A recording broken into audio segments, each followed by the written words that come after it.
অন্যদিকে 21-এর মঞ্চ থেকেই নয়া স্লোগান অভিষেকের। 2021-এর আগে ছিল খেলা হবে, এবার হবে পদ্মফুলের উপর পদ্মফুল উপড়ে ফেলা হবে। বিজেপির বিরুদ্ধে তীব্র তোপ অভিষেকের। কি বলেছিলেন তিনি শুনবো একবার। 2021-এর আগে বলেছিলাম খেলা হবে, এবার বলছি পদ্মফুল উপড়ে ফেলা হবে। পদ্মফুল উপড়ে ফেলা হবে। যে কজন আবর্জনা রয়েছে শপথ নিন, নিজের বুথে ফেরত গিয়ে মানুষকে বলতে হবে যে আমাদের টাকা পয়সা, রাস্তাঘাটের, জলের, আবাসের টাকা আটকে রাখা শুধু নয়, বাঙালিকে মাছ খাওয়া নিয়ে খালি ব্যঙ্গ বিদ্রুপ করা নয়, বাংলায় কথা বললে বিজেপির নেতা আসামের মুখ্যমন্ত্রী বলছে বাংলাদেশি। 2021-এর আগে বলেছিলাম খেলা হবে, এবার বলছি পদ্মফুল উপড়ে ফেলা হবে।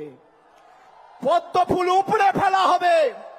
যে কজন আবর্জনা রয়েছে শপথ নিন, নিজের বুথে ফেরত গিয়ে মানুষকে বলতে হবে যে আমাদের টাকা পয়সা, রাস্তাঘাটের, জলের, আবাসের টাকা আটকে রাখা শুধু নয়, বাঙালিকে মাছ খাওয়া নিয়ে খালি ব্যঙ্গ বিদ্রুপ করা নয়, বাংলায় কথা বললে বিজেপির নেতা আসামের মুখ্যমন্ত্রী বলছে বাংলাদেশি।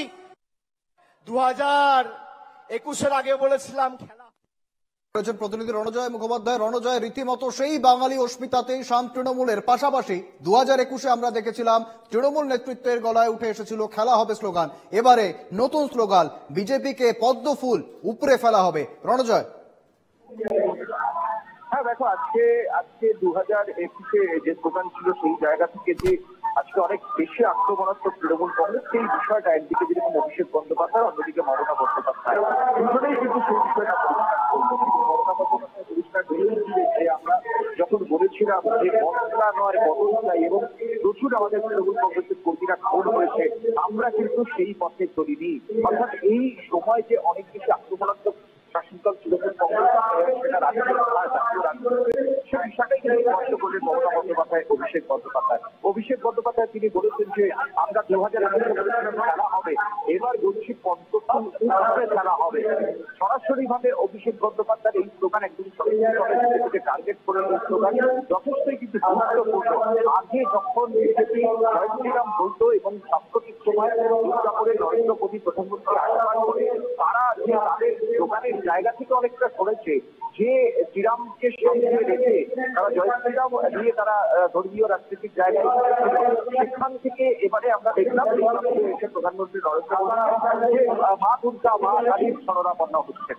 এই জায়গা থেকেই অভিষেক বন্দ্যোপাধ্যায় বলেছেন আগে জয় শ্রীরাম বলতো বিজেপি, এখন বলছে দুর্গা বলছে, কালী বলছে, 26-এর পর জয় বাংলা বলবে, আপনারা লিখে রাখুন। অর্থাৎ বিজেপি যে বাংলা কালচারের সঙ্গে যেভাবে তৃণমূল কংগ্রেস রাজ্য শাসন করছে এবং জনপরিষেবা দিচ্ছে এবং সংস্কৃতি থেকে শুরু করে ধর্মীয় সমস্ত জায়গায় একটা ফ্লেক্সিবল জায়গা রাখছে, সেই জায়গাটা করতে চাইছে, সেই বিষয়টাও আমাকে বুঝিয়ে দিলেন তৃণমূল কংগ্রেস সম্পাদক অভিষেক বন্দ্যোপাধ্যায়। বেশ রণজয়, ধন্যবাদ। আমরা আবারও চোখ রাখবো এদিকে। আপাতত ধন্যবাদ তোমায়।